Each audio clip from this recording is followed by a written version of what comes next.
Halo kaum rebahan, apa kabar kalian? Balik lagi bersama gua Sultan di sini. Pada video kali ini, gua bakal cerita tentang salah satu pengalaman gua lagi. Kali ini pengalamannya cukup berkesan. Ya, bisa dibilang tragedi semi mantap lah. Sebelum ceritanya dimulai, seperti biasa, siapin waktu dan tempat kalian buat senyaman mungkin dan kalau udah, enjoy. Cerita berawal dari gue berangkat ngampus sekitar jam 6 pagi. Gue berangkat pakai motor, butuh waktu sekitar 1 jam buat sampai kampus.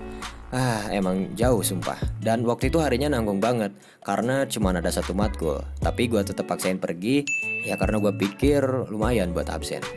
Singkat cerita, gue udah sampai di kampus nih. Gak lama dari itu ada line dari grup. Ternyata dosennya gak ada. Kampret. Tahu gitu gue gak usah ke kampus, mending gue tidur aja di rumah. Sialan. Padahal gue udah susah payah buat bisa bangun pagi. Gue udah pasang alarm 5 menit sekali. Tapi itu semua jadi sia-sia cuy. Ini bukan kali pertama gue di PHP-in dosen kayak gini. Udah sering banget. Masalahnya rumah gue tuh jauh. Capek cuy. Gue sampai iri sama temen gue yang ngekos deket kampus. Lu tau gak? Rasanya kayak portal. Sumpah. Jalan dikit langsung sampai. Sialan emang. Akhirnya daripada balik, gue inisiatif mampir ke rumah sepupu gue yang kebetulan rumahnya nggak jauh dari kampus. Ya lumayan lah buat ngusir bete gitu. Siapa tahu bisa dapat makan gratis juga. Ya namanya juga mahasiswa cuy. Harus ngirit kalau nggak ada duit. Singkat cerita lagi, gue udah sampai di rumah sepupu gue. By the way, sepupu gue itu cewek dan kita seumuran. Dia lagi gak ngampus, mager katanya. Ya udah, gue mampir dan ngobrol talking gitu sampai akhirnya yang gue tunggu-tunggu datang juga. Yoi, makanan gratis cuy. Habis selesai makan, rebahan dulu sambil wifi-an. Emang udah nikmat hakiki gitu kan. Lumayan sambil kelarin downloadan kemarin. Gak lama dari itu, ada tetangganya sepupu gua datang ke rumah. Ya kita cuek aja gak terlalu merhatiin. Dan kita gak sengaja dengar apa yang mereka omongin. Ternyata maksud kedatangan dia itu buat minta tolong anterin anaknya pergi ke sekolah. Dia bilang sempat pesan ojol, tapi ojol yang dia pesen waktu sampai rumah bannya malah bocor. Nah dari permasalahan ini yang gue tangkap itu kayaknya ya tetangga itu lagi buru-buru. Jadi dia minta tolong ke bibi gue ini. Nah tapi yang jadi masalah buat gue adalah gak mungkin bibi yang nganter ya kan. Harusnya sepupu gue dong. Tapi dia ini tiba-tiba mules cuy. Padahal gue tahu tuh dia cuma bikin alasan karena lagi mager sebenarnya. Kampret emang. Akhirnya bibi kasih misi itu ke gue. Ya gue juga nggak enak buat nolak ya kan. Ya udah gue terima dan gue anggap ini sebagai tanda terima kasih gue karena udah dikasih makan gratis ya cuy. Nah pas gue udah siap-siap ya, terus ngengkol motor, biasa motor lama. Ternyata yang gue anter itu cewek SMA cuy.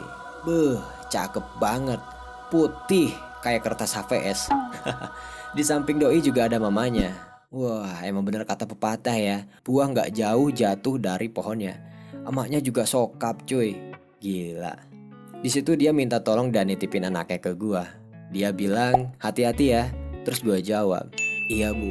Wah dalam hati gua berkata, bu gak usah dibilang juga udah pasti dijagain ini mah.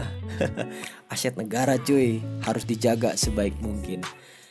Nah di pertemuan itu supaya gak canggung dan suasana mencair, gue basa-basi aja. Kebetulan waktu itu posisi waktu udah jam 9-an. Gue juga penasaran kenapa nih doi baru berangkat sekolah jam segitu. Terus gue tanya gitu kan. Ternyata dia lagi ujian, jadi kelasnya dipakai gantian gitu. Ya mungkin karena sistem CBT kali ya, jadi kelasnya terbatas atau gimana, gue juga gak tahu pasti. Akhirnya gue langsung anterin aja tuh cewek ke sekolahnya. Nah di jalan supaya gak sepi-sepi amat, gue ajak ngobrol aja. Ya meskipun gak banyak yang bisa kita omongin. Nah dari sepengamatan gue selama gue ngobrol sama doi, dia itu orangnya responsif ya, dan bahkan suka tanya balik gitu. Meskipun ada beberapa obrolan kita yang gak nyambung. Gue tanya kelas berapa, dia jawabnya iya hehe. Gue tanya jalannya kemana, dia jawabnya mau kuliah. Emang gak nyambung sumpah. Dan di situ juga gue kadang suka tiba-tiba nyaut gitu. Padahal doi gak nanya apa-apa. Aduh, gue jadi kelihatan blow on di situ. Pagi hari waktu itu cerah, jalanan juga lancar-lancar aja. Sampai suatu ketika nih, ada angkot gak ngotak muncul. Supirnya gak ada akhlak sumpah, berhenti tiba-tiba. Ya gue refleks ngerem gitu kan. Set. Kaget sih, tapi kok nyaman gitu. Gue gak tahu tuh kejadian itu musibah atau rejeki, atau musibah dan rejeki di saat yang sama. Tapi habis kejadian itu gue jadi malu cuy. Ntar kalau gue dicap sebagai lelaki modus gimana anjir, bisa rusak reputasi gue. Padahal gue kan gak sengaja. Gue juga langsung minta maaf sama nih cewek. Untungnya dia juga paham sama situasinya, jadi gak apa-apa katanya. Suasana kembali normal dan gue lihat dia juga fine-fine aja. Gue cuma takut doi kenapa-napa cuy, anak orang soalnya. Mana gue udah diamanatin buat hati-hati ya kan.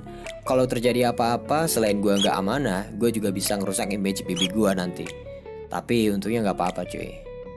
Aduh, tuh angkot emang nyebelin, bikin kaget sumpah. Kalau gak bawa nih cewek udah gue susul tuh, terus gue katain. Singkat cerita, gue udah sampai di sekolahnya. Doi bilang makasih banyak sambil nitip helmnya ke gue. Aduh, Doi emang bener-bener cakep sumpah. Tapi sayang banget cuy, gue ngobrolnya kurang. Belum sempet tanya namanya siapa. Ya gue gak berharap macam-macam sih, cuman mau kenalan aja. Tapi karena gak ada timing dan momentum yang pas, ya udah, gak apa-apa. Dan akhirnya gue balik lagi ke rumah sepupu gue. Misi gue udah selesai dan setelah itu gue juga langsung cabut ke rumah. Karena masih banyak tugas dan urusan lain soalnya.